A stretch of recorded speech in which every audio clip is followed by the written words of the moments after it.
आज जेएनयू में वातावरण बदला है, डीयू में वातावरण बदला है, और तो और हार्वर्ड में महाराज कह रहे थे, स्टैनफोर्ड में, हार्वर्ड में, या कि वो MIT में, वॉटन में, या कि वो हम देखें हर जगह वातावरण बदला है। बॉस्टन में योग हो रहा है और भारतीय बच्चे ही वहाँ उसका प्रयोगशाला बना रहे हैं। भारत का युवा क्या कर रहा है, हिंदूपीडिया उठा कर देखिए, लगभग 65,000 आर्टिकल वहाँ छपे हैं और वो हिंदू युवकों ने छापे हैं। बहुत बड़ी बात। तो ऐसा नहीं है, तो एक ये नैरेटिव खड़ा किया जाता है कि साहब भारत का युवा तो ऐसा है, उसके पास आज बहुत संभावनाएं हैं, उसके पास समय कहाँ है उसे। हाँ, एक बात ज़रूर है कि भारत के युवाओं से मैं कहना चाहता हूँ कि वो कैरियर, सक्सेस, ग्रोथ और प्रोग्रेस के भूत से हटें, वो श्रम करें, और अगर वो श्रम करेंगे तो निसंदेह वहाँ पहुँचेंगे। पर ये भी एक नैरेटिव है कि देखिए हम अपने विमुख हो रहे हैं। मैं आपसे पूछना चाहता हूँ, तरबूज में से तरबूज पैदा हुआ, गन्ना तो पैदा नहीं होगा। बिल्कुल। और गन्ना में से करेला पैदा नहीं होगा। अगर हमारे DNA में हमारे पूर्वज हैं तो निसंदेह हमारे युवाओं में हमारा DNA है और वो कभी नहीं भटकेगा, कभी नहीं भटकेगा। हाँ, युवाओं के पास आज और तरीके के चैलेंजेस बहुत हैं, बहुत तरह की चुनौतियां हैं, और उतने अवसर आज उन्हें यहाँ प्राप्त नहीं हो रहे हैं। मेरा ध्यान सीधा सीधा उन बातों पर भी है कि कुछ लोग कम नंबर लेकर आगे पहुंच जाते हैं और कुछ लोग बहुत बड़ी विद्या के साथ भी पीछे पिछड़ जाते हैं। तो बहुत सी चीज़ें हैं यहाँ जो परिवर्तन चाहती हैं, रूपांतरण चाहती हैं। महाराज जी ने लॉर्ड मैकाले की बात कही, तो लॉर्ड मैकाले ने 1935 में जो पत्र लिखा था वो केवल शिक्षा व्यवस्था के लिए नहीं था, वो दंड व्यवस्था के लिए भी था। हाँ। धन्यवादी हूँ मैं आज की सरकार का, माननीय मोदी जी, आदरणीय प्रधानमंत्री जी, और विशेषकर अमित शाह जी का। उन्होंने वो दंड संहिता अब न्याय संहिता में बदली है। हाँ। उसने 2 ड्राफ्ट तैयार किए थे, और वो बहुत खतरनाक जो ड्राफ्ट था वो शिक्षा वाला नहीं था, वो इंडियन पिनल कोड वाला था कि भारतीय दंड संहिता बनाई जाए। तो जितना अधिक आग्रह उसका भारतीय दंड संहिता पर था उतना कहीं और नहीं था। और वो भारतीय दंड संहिता युवाओं को आतंकित करने के लिए, उन्हें गिरफ्तार करने के लिए, और वो स्वर बुलंद न कर सके उसके लिए थी। वो जो दंड संहिता थी उसी में से भगत सिंह निकल कर आए, सुभाष बोस निकल कर आया, चंद्रशेखर आज़ाद निकल कर आया। भैया हमारे DNA में भारत है। धन्यवाद देता हूँ अर्णव जी को।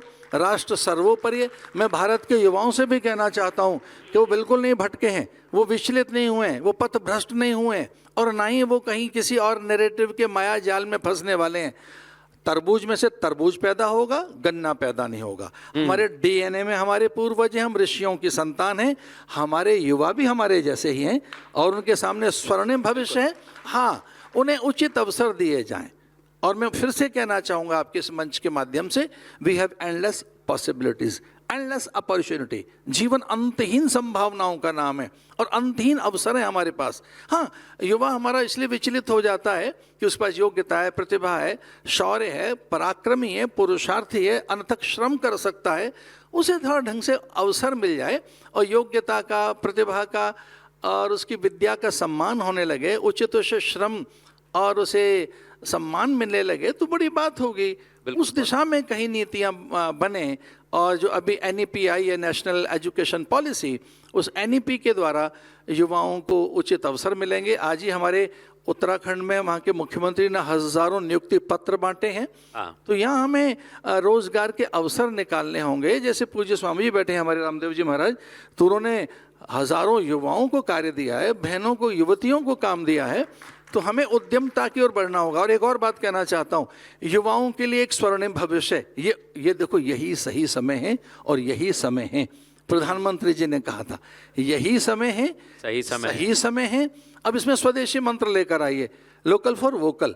अगर केवल हम यहाँ ध्यान दें, जैसा पूज्य महाराज कह रहे थे कि अगर केवल भारत का ही ध्यान रखा जाए और स्वदेशी का, और केवल हम भारतीय अपने ही बाजार पे ध्यान दें, तो निसंदेह युवाओं के लिए हज़ार अवसर हैं। पर यह बात टोकना बंद की जाए कि युवा भटक गया है। अरे सर्वाधिक कोई युवा देश है तो भारत देश है। बिल्कुल। और ऑस्ट्रेलिया में तो युवा रहे नहीं, यूरोप में कहीं युवा रहे नहीं है, अमेरिका पूरा बूढ़ा हो चुका है। और एक अचंभे की बात, जी, अब जो सबसे पहले बूढ़ा होने को तैयार है उसका नाम है चाइना। और जो अभी 50, 60, 70, 80 साल तक युवा बना रहेगा, वो देश मेरा भारत देश है। और उसे बस केवल एक अवसर देने की बात है, जरा सा उसे एक दिशा देने की बात है। ये जो 140 करोड़ हम जो लोग हैं और उसमें जो लगभग आधे से ज़्यादा युवा हैं, तो उन युवाओं की शक्ति ही भारत को बहुत आगे लेकर जाएगी।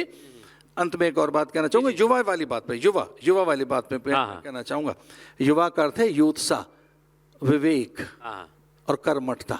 बिल्कुल, ये युवक जो शब्द बना ना, यूथसा से बनाए, उत्साह से बनाए, यूथसा, और वो यूथसा थे पिता में भीष्म में। तो यूथसा और विवेक और कर्मठता, ये तीनों भारतीयों के पास है। थोड़े उचित अवसर देने की बात है, थोड़ा सा उन्हें मोटिवेट करने की बात है।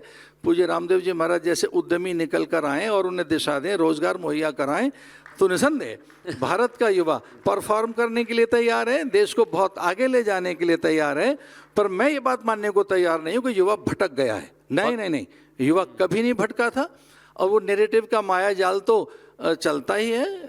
अश्वत्थामा मर गया था, एक नैरेटिव आया था, लेकिन नैरेटिव से कि भारत में उदासी है, युवा भटक गया है, ड्रग ले रहा है और सब ये बड़ा उद्दंड है, अविनीत है, अथवा तो ये आक्रोशित है।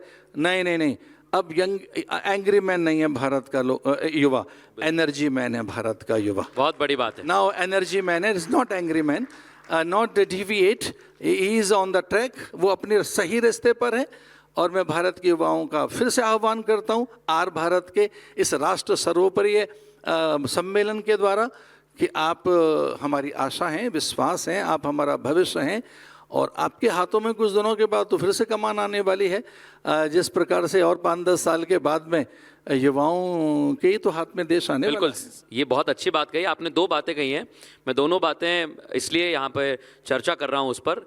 आपने एजुकेशन की बात कही महाराज जी, और एक आपने बात कही है कि मैकाले ने जो लिखा है वो जातीय वैमनस्य से फैलाया गया है, उसमें लोगों को पर्याप्त अवसर नहीं मिल रहा है। महाराज जी, मैं आपसे चाहता हूँ गुरुदेव उस पर बातचीत करना कि क्या वाकई जातीय वैमनस्य से फैलाया गया, ये हमारे दिमाग में भरा गया है और 1800-1700 से भरा गया है, तब जाकर आज की सदी में हम देखते हैं कि वो विद्वेष हमें नजर आता है। लेकिन उसको खत्म करने का सबसे बड़ा माध्यम सनातन है। जो हमने कुंभ में देखा कि वहाँ किसी की जाति नहीं पूछी गई, सब वहाँ पर आए, एक स्नान किया, आपके अखाड़े में भी कई लोग आए, स्नान किया, वहाँ पर किसी की जाति नहीं पूछी। तो इसे क्या हम अध्यात्म से, सनातन से ही मिटा सकते हैं? पहली बात, परिवार से मैं लाऊं, थोड़ा सा बीच में ऐड करूंगा, then I will go back to this question. पहली बात तो परिवार और youth, then I will come to Sanatan. परिवार की जहां तक बात है, एक है परिवार, एक है व्यापार, एक है संस्कार, एक है संसार। व्यापार को यदि चलाना हो तो आपको आज पीआर चाहिए, दिस इज ऑल पीआर। व्यापार को चलाना तो पीआर चाहिए, लेकिन अगर परिवार को चलाना है तो आपको पीआर नहीं, प्यार चाहिए, संस्कार चाहिए। बहुत बड़ी बात। सबसे पहली बात है, परिवारों में ये जो प्यार कम होता जा रहा है, संस्कार कम होता जा रहा है। इसलिए स्वामी रामदेव जी जब बात कर रहे थे कि भारत के ऊर्जावान प्रधानमंत्री जी ने इस शिक्षा में परिवर्तन आए। शिक्षा में क्यों? बल्कि संस्कार जो घटता जा रहा है, कारों का काफिला रोज रोज बढ़ता चला जा रहा है और संस्कारों का सिलसिला थमता नजर आ रहा है। क्यों हो रहा है ऐसा? क्योंकि शिक्षा में संस्कार घटे। तो परिवारों में भी उसी का परिवर्तन देखने को मिला। उसी का मैकाले ने जो किया था, आज उसका देखने को मिला सारा। लेकिन करना क्या है? कोई बात नहीं है, भारत सशक्त है, भारत मजबूर है। पहली बात तो ये देखना है, आर भारत नहीं है केवल, वी आर भारत। ये महसूस करना हमारे युवा को, वी आर भारत, ठीक है ना। और मैं तो यहां तक भी कहना चाहता हूं, सनातन है तो भारत है, और भारत है तो सनातन है। सनातन है, भारत नहीं बचेगा तो सनातन नहीं बचेगा, और सनातन नहीं बचेगा तो भारत नहीं बचेगा, शांति नहीं बचेगी, विश्व शांति नहीं बचेगी। There are 2 ways to live. One is you can live in peace, other is you can live in pieces. Either you live in peace or pieces. Choice is ours. Choice is yours. What you want to lose? Peace or pieces. Bharat ने हमेशा pieces का रास्ता नहीं, जहां जहां pieces हैं उनको भी इकट्ठा करके शांति का प्रयास किया। नहीं तो क्या आप सोच सकते हैं, एक तरफ यूक्रेन है, एक तरफ रशिया है,